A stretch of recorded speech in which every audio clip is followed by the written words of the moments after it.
Bonjour à celles et ceux que je n'ai pas pu saluer ce matin. J'espère que vous allez bien. J'ai 7 minutes.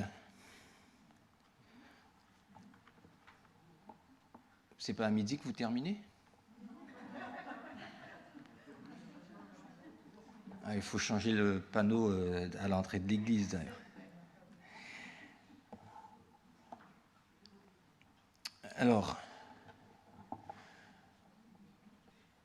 la semaine de prière, pour celles et ceux qui ont déjà jeté un coup d'œil sur la revue, levez les yeux, car notre roi vient. 2025 est une année spéciale avec beaucoup de rebondissements. Et ce matin, j'aimerais brièvement juste nous inviter à réfléchir sur la manière dont nous représentons celui qui vient, Jésus. Prions. Éternel, toi qui as créé le ciel, la terre, la mer et les sources d'eau, ce matin nous te bénissons pour ta présence au milieu de nous. Merci pour le Saint-Esprit qui, jour après jour, nous invite à revenir à tes pieds. Et merci de nous instruire toi-même, au nom de Jésus-Christ. Amen. Jean chapitre 13, c'est un verset que vous connaissez puisque au moins une fois par trimestre, vous le pratiquez, donc ce temps de Sainte Seine, de communion, qui, en fonction de ce que vous avez reçu quand vous étiez enfant ou quand vous avez accepté l'évangile peut-être un peu plus grand, vous vivez différemment. C'est un sujet parfois de conflit dans certaines communautés où on interdit à certaines personnes de participer. Alors ça a tendance à diminuer, hein. Mais moi, quand j'étais enfant, ne pouvaient participer à la Sainte Seine que les personnes baptisées. Et ça a commencé à tourner un peu lorsqu'on s'est dit, si tu es baptisé, tu peux participer au lavement des pieds. Si tu ne l'es pas, tu peux participer qu'à la deuxième partie, prendre le pain et le corps du Christ. On ne va pas faire le débat ce matin, mais je me pose la question, qu'est-ce qui est plus important, laver les pieds de quelqu'un ou participer au corps du Christ? Vous allez me dire que les deux sont liés. Et c'était juste avant la fête de la Pâque. Et Jésus savait que l'heure était venue pour lui de quitter ce monde pour aller auprès du Père. Il aimait les siens qui étaient dans le monde. Il les aima jusqu'au bout. Est-ce que vous avez déjà aimé quelqu'un jusqu'au bout?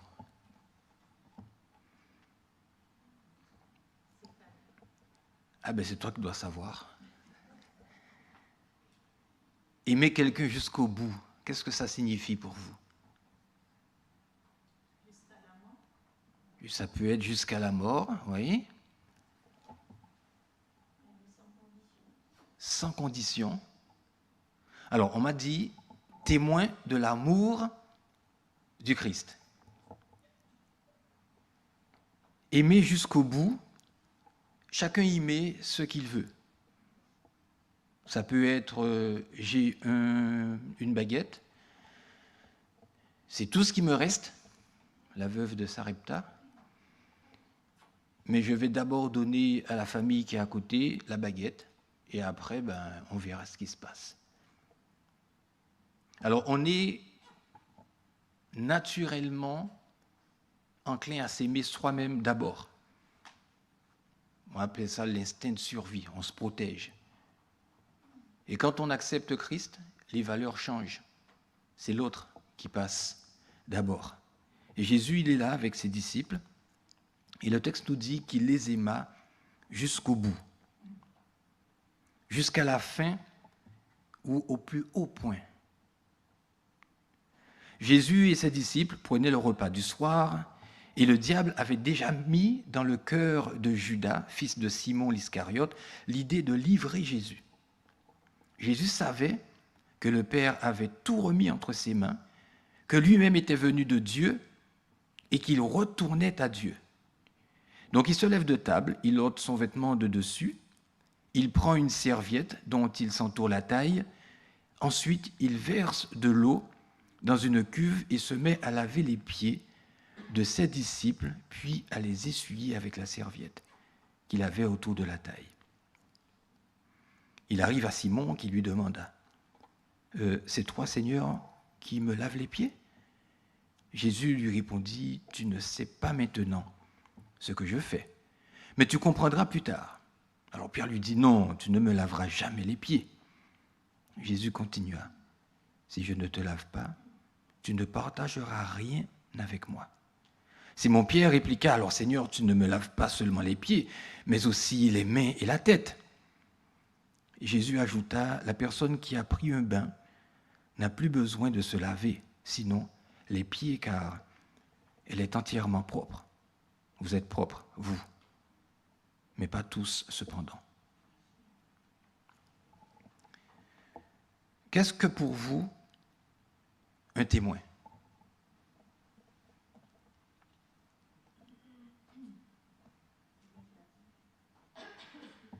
Quelqu'un qui a vu. Avez-vous déjà été témoin dans une affaire ? Non.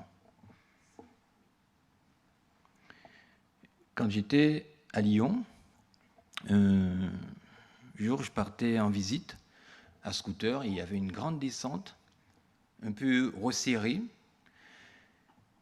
à tel point qu'une voiture pouvait passer. Donc du coup, il y a eu un feu qui a été installé pour permettre à ceux qui montent et à ceux qui descendent à tour de rôle de passer.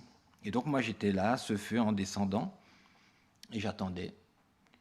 Et notre feu est passé au vert, donc il y avait une voiture juste devant moi, et donc cette voiture s'engage. Et là, il y a une voiture qui monte, et boum, choc. Donc je partais, et puis cette petite voix qui me dit « Écoute, attends, reste là. Tu as été témoin. Si jamais ça se passe mal, vaut mieux que tu dises ce que tu as vu. » Donc je me suis garé, j'ai été voir le jeune qui était juste devant moi. Je lui ai dit « Écoutez, voici mes coordonnées. Si jamais vous avez besoin que je témoigne, n'hésitez pas à communiquer ça à votre assurance. » Le temps passe. Quelque temps après, je reçois un appel. Bonjour monsieur, c'est les assurances.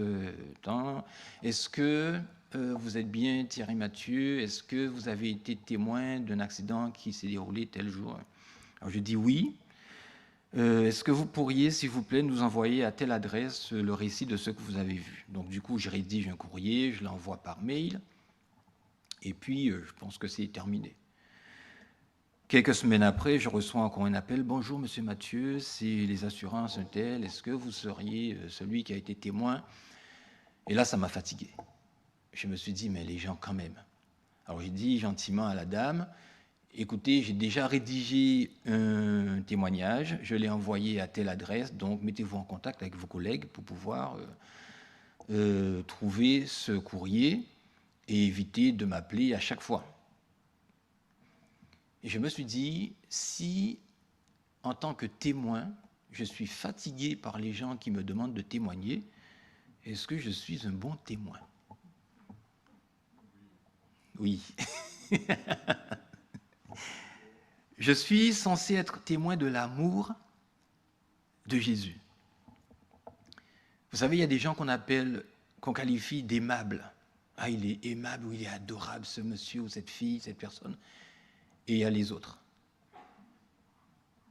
Et je pense que dans nos vies, on a tous des personnes qu'on aime beaucoup et d'autres qu'on doit se forcer, entre guillemets, à aimer, parce que c'est des gens qui sont parfois épuisants, qui sont difficiles, qui cherchent des histoires. Et même les pasteurs, ils ont ces gens-là. Hein. Alors à Aix, je ne pense pas que vous en avez, mais dans des églises où je suis passé, il y a ces frères et sœurs qui sont fatigants, qui cherchent toujours des histoires, des querelles. Vous leur dites sur la table, de Sainte-Seine, il y avait ça. Ah non, mais qu'est-ce qui te prouve ça dans la Bible? Est-ce que tu as vu tel mot? Et il rentre dans le grec, dans l'hébreu, dans l'araméen, dans tout ce que vous voulez, pour vous prouver que non, ça, c'est pas comme ça qu'il faut le comprendre. Dans une église où j'étais, pendant l'école du sabbat, le texte nous dit que Jésus partit de là, il monta dans une barque pour traverser le lac. Et là, il y a eu un frère qui dit, mais attends, pourquoi est-ce que tu dis que c'est une barque? Qu'est-ce qui te prouve que ce n'est pas un canoë? Et là, j'ai dit, mais écoute, le texte dit une barque. Ben oui, mais ça, c'est le terme qui était là, mais moi, je ne suis pas convaincu que ce soit une barque. Et pendant au moins 10 minutes, il a pourri l'école du sabbat avec ça. Et moi, j'étais mal parce que j'avais invité ma voisine ce jour-là. Et c'est parti dans tous les sens. J'ai essayé de ramener le texte. Écoutez, ce n'est pas la barque le problème, c'est la foi qu'il y a derrière, Jésus qui marche sur l'eau, etc. Et à la fin du culte, je m'approche de cette voisine, je lui dis, écoute, je suis désolé pour ce qui s'est passé. Et elle ne me laisse pas terminer. Et elle me dit, est-ce que je peux revenir samedi? Et là, je lui dis, ouais, mais qu'est-ce qui t'a plu à ce point? Elle me dit, dans la classe, là, quand on était en petit groupe et que les gens ils discutaient, ils échangeaient sur ce qu'ils pensaient, ce qu'ils croyaient, j'ai trouvé ça extraordinaire. Et là, j'ai dit, Seigneur, tu es un Dieu exceptionnel. Parce que tu permets aux gens de voir ce que toi, tu veux qu'ils voient. Notre témoignage peut être mauvais, mais Dieu récupère ce qu'il y a de meilleur dedans pour le transmettre. Mais ça ne veut pas dire qu'on doit se contenter d'être médiocre. Lorsque je suis témoin de l'amour de Jésus, je pense d'abord à l'autre. Je pense à mon voisin, je pense à ma voisine. Et il y a ce frère qui vient voir le pasteur et qui lui dit, dans notre église, on ne fait pas d'évangélisation. Et moi, je te propose qu'on aille distribuer des imprimés dans la rue. Parce que pour lui, évangélisation, c'est distribution de documents. Alors le pasteur lui dit, ok, je suis d'accord avec toi, mais on va commencer par ton immeuble. Ah non, non, pas mon immeuble. Ah si, vous recevrez le Saint-Esprit et vous serez mes témoins à Jérusalem, en Judée, en Samarie et jusqu'au bout du monde. Donc c'est à Jérusalem qu'il faut commencer, dans ton bâtiment. Ah non, pasteur, ça ne va pas être possible. Mais pourquoi? En fait, mes voisins et moi, on ne s'entend pas. Est-ce que je suis un témoin de l'amour de Jésus?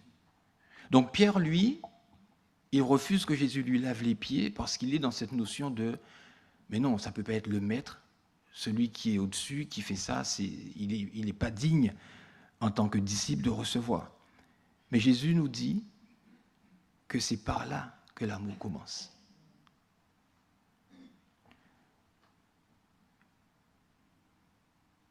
Et à la fin de ce chapitre, Jésus va continuer en disant que ce commandement nouveau qu'il nous donne, c'est de nous aimer les uns les autres. Pourquoi? Pour que tous reconnaissent que nous sommes ses disciples. Jean 4, verset 8, ça dit quoi? Bien-aimés, aimons-nous les uns les autres. Vous connaissez pas le chant? L'amour est de Dieu, et celui qui aime est né de Dieu et connaît Dieu. Ah, vous n'avez pas eu d'enfance, hein, c'est dommage. Celui qui n'aime pas ne connaît pas Dieu, car Dieu est amour.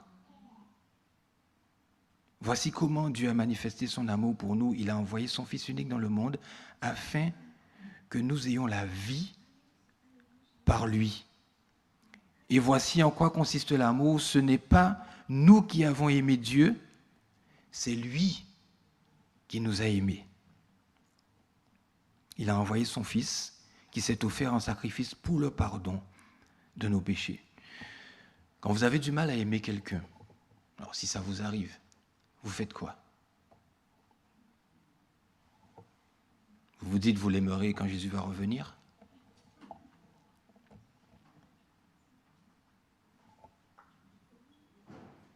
Alors peut-être que vous aimez tout le monde.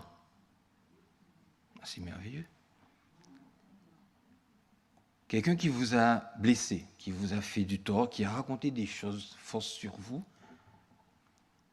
qui a été voir le pasteur pour lui dire que vous étiez en train d'acheter un jour de sabbat, vous a vu dans un magasin, bon, on peut se demander qu'est-ce qu'il faisait là aussi, mais voilà, il raconte des choses. Comment vous faites pour aimer cette personne?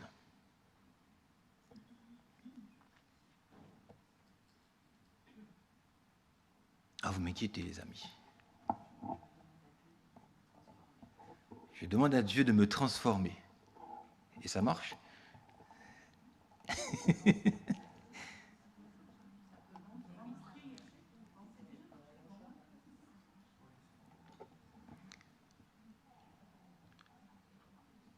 L'amour est de Dieu.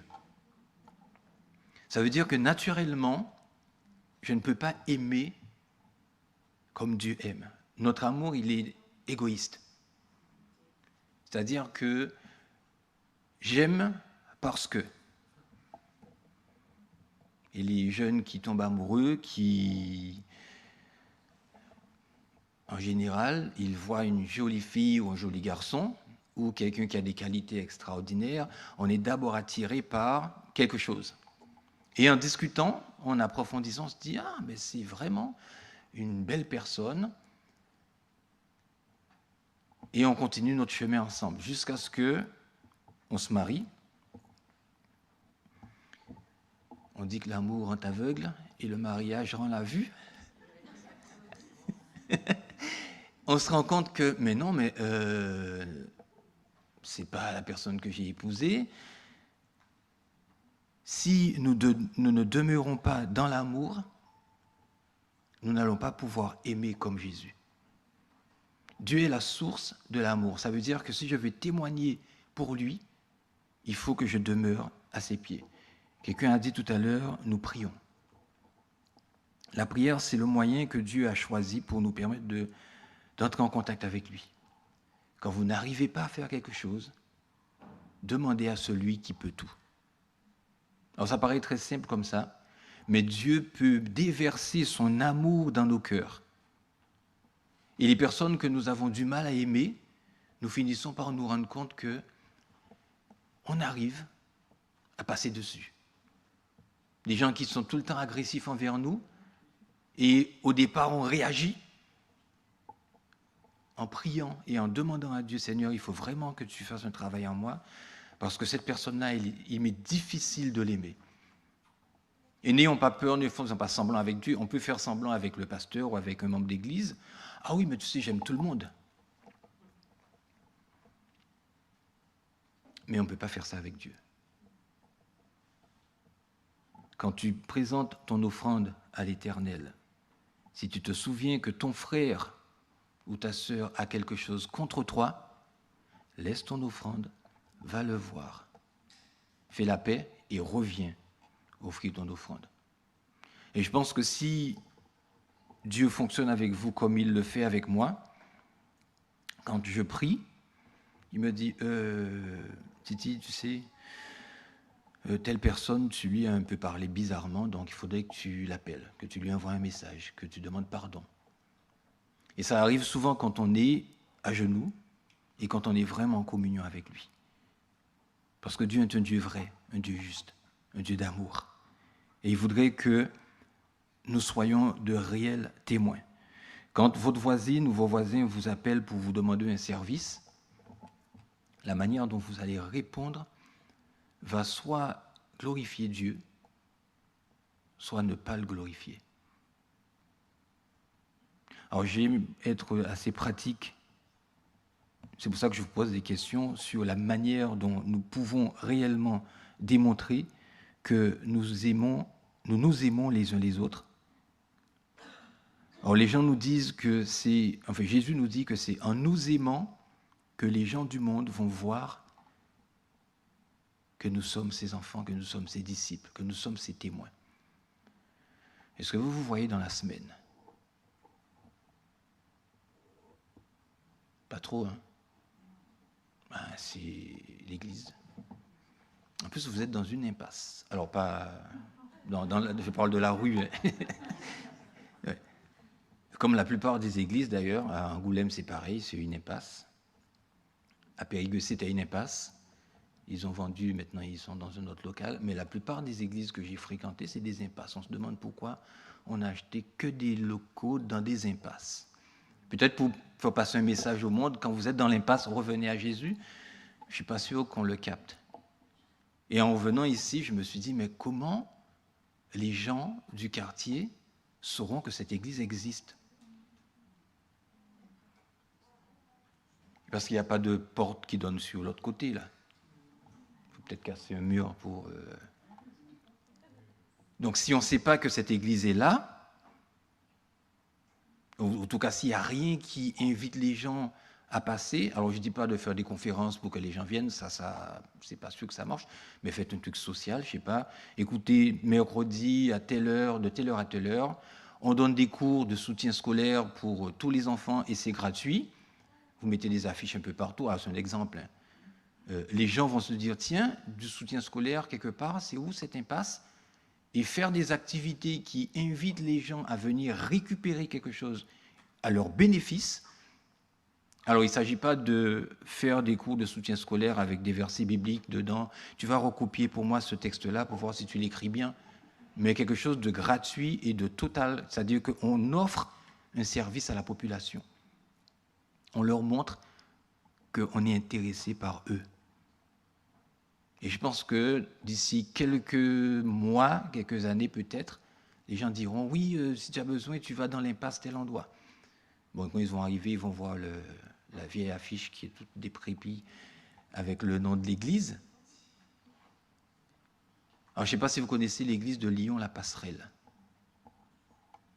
Donc, c'est une église qui est centrée sur le quartier.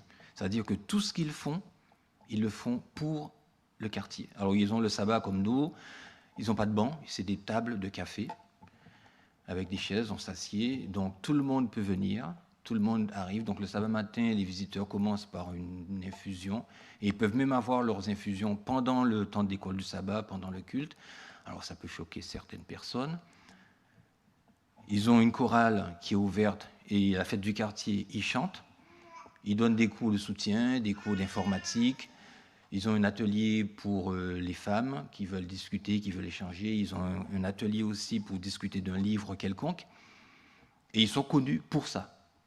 Le maire sait qu'ils existent et ils passent parfois parce que pour eux, témoigner de l'amour de Jésus, c'est montrer que l'existence de l'Église n'est là que pour ceux qui n'y sont pas encore. Êtes-vous des témoins de l'amour de Jésus? Et je pense que le meilleur entraînement pour nous, c'est dans la maison de Dieu, entre nous. Une sœur, un frère qui nous appelle et qui nous dit, écoute, j'ai trouvé un travail, mais j'ai personne pour garder les enfants. Ben écoute, je garde tes enfants. Ça va me coûter parce qu'il y a des enfants qui sont plus sages que d'autres, mais je veux que tu aies ce travail, donc on se coupe, on se casse, on se coupe en deux. C'est ça, pour moi, être un témoin de l'amour. Il y a une dame avec qui je fais des études bibliques qui m'a dit, au début, quand on m'a parlé d'église, je ne voulais pas, parce que j'ai vécu beaucoup de mauvaises choses dans d'autres églises, mais je me suis dit que c'est important que mon fils connaisse l'église et qu'il reçoive une éducation spirituelle et religieuse. Donc du coup, je suis venu. Et quand elle est arrivée et qu'elle a vu comment on s'occupe de son fils, donc il est inscrit à la JA, et il part avec nous à Ria, dans les différentes rencontres, aux différents rallyes, elle a trouvé ça bien. Alors Céline et moi, on rigolait parce que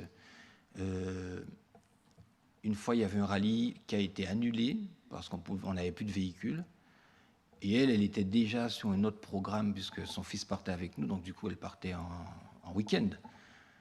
Et quand on lui a dit que c'est annulé, elle a dit « Vous ne pouvez pas le garder ?» Donc on l'a gardé à la maison, nourri, logé, blanchi. Et il est reparti. Et quand il part avec nous, souvent, il vient juste avec ses vêtements pour le week-end, mais il n'a pas de casse-croûte pour le vendredi soir. En fait, c'est vraiment, je vous le lâche. Et à chaque fois, on l'accueille, on prend, et on se dit, mais nous, on n'oserait pas. Par rapport à ce qu'on a reçu comme éducation, on va se dire, mais non, ton enfant ne peut pas être une charge pour l'autre. Mais elle est tellement à l'aise. Elle se dit, de toute façon, il est bien avec eux. Et l'enfant, bon, franchement, il est génial. Hein. C'est un gentil garçon. Et quand elle me disait ça, elle avait presque les larmes aux yeux parce que pour elle, c'est ça l'amour, en fait. C'est qu'elle peut confier son enfant en sachant que de toutes les manières, ça va bien se passer pour lui. Alors, ça nous coûte. Alors, on ne va pas dépenser, on partage ce qu'on a déjà. Mais je veux dire, c'est plus, mais comment les gens arrivent à faire ça? Et je crois que lorsque nous aimons les gens se sentent bien et ils s'autorisent à nous parler. Et si vous avez des voisins qui veulent juste échanger avec vous, prenez le temps pour cela. Alors certains, ils ont tellement de choses à dire que ça peut vous paraître barbant, mais il y a des personnes qui ont besoin de parler, qui ont besoin de se confier. Et si vous êtes là pour les écouter, à un moment, ils basculeront avec cette question, mais comment tu fais? Parce que j'ai déjà, même les psys, ils en ont marre de moi. Et toi, tu arrives à m'écouter, mais avec une patience et une bonté qui me touchent. Et là, vous n'hésitez pas à dire, l'amour de Jésus remplit mon cœur.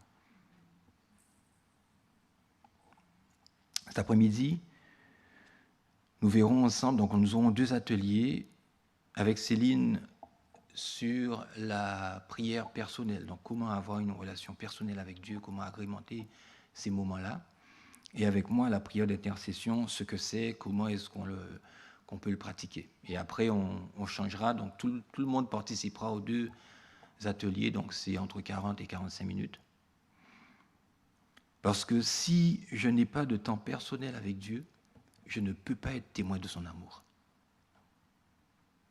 Si je ne prie pas, ou pas suffisamment, mon amour sera pas ou pas suffisant.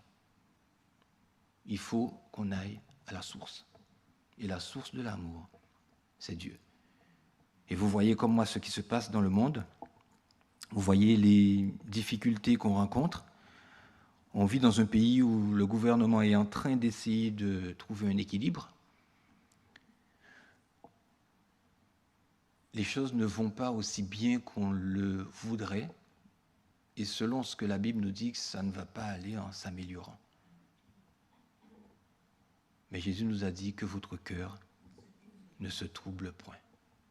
Même si vous voyez que ça part en cacahuète, faites confiance à Dieu. C'est lui qui a planté les cacahuètes, c'est lui qui a fait pousser et c'est lui qui peut le transformer en beurre pour mettre sous les tartines. Et quand Jésus reviendra, il nous dit, je vous prépare une place. Mais en attendant, démontrez autour de vous que vous êtes mes disciples. Parce qu'en fait, on est dans une lutte, et on le voit avec Josué, c'est un conflit où il s'agit de rassembler le maximum de personnes du bon côté. Mais si je veux ramener du monde du bon côté, il faut déjà que moi j'y sois. Et la chose qui est importante, c'est l'amour. Tout tourne autour de l'amour. L'amour que je choisis de donner. Alors l'amour fraternel, l'amour qu'on a pour une épouse ou un amoureux, une amoureuse, ou même dans la famille, donc c'est des choses qu'on ne choisit pas. Je suis né dans une famille, j'aime mes frères, j'aime mes sœurs, bon, jusqu'à ce qu'on se prenne la tête, mais comme disait Gaël, ça c'est la famille. On se dispute, on ne s'aime pas, mais si quelqu'un vient se mêler, la personne est plus mal que nous dans notre dispute. Donc on s'aime. Mais quelqu'un qui nous fait du tort, Jésus nous dit de l'aimer, ça c'est un amour que je choisis, l'amour agapé.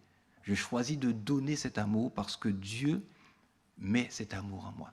Et c'est ce que Jésus voudrait que nous fassions, que nous soyons ses témoins dans l'Église, à la maison, et que les gens autour puissent se dire, lui, c'est un enfant de Dieu, c'est quelqu'un qui aime vraiment. Que Dieu nous bénisse.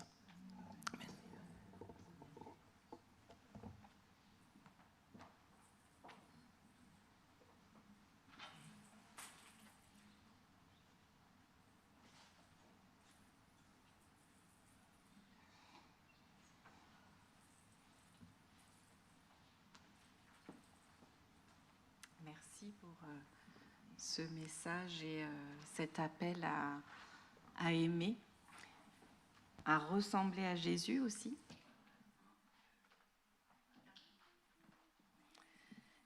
Eh bien, chantons te ressembler, Jésus.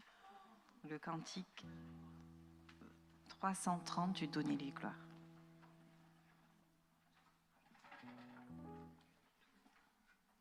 Levons-nous.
Éternel, nous voulons te ressembler. Et pour cela, nous devons nous effacer. Et oui, nous voulons ce matin nous abandonner entre tes mains.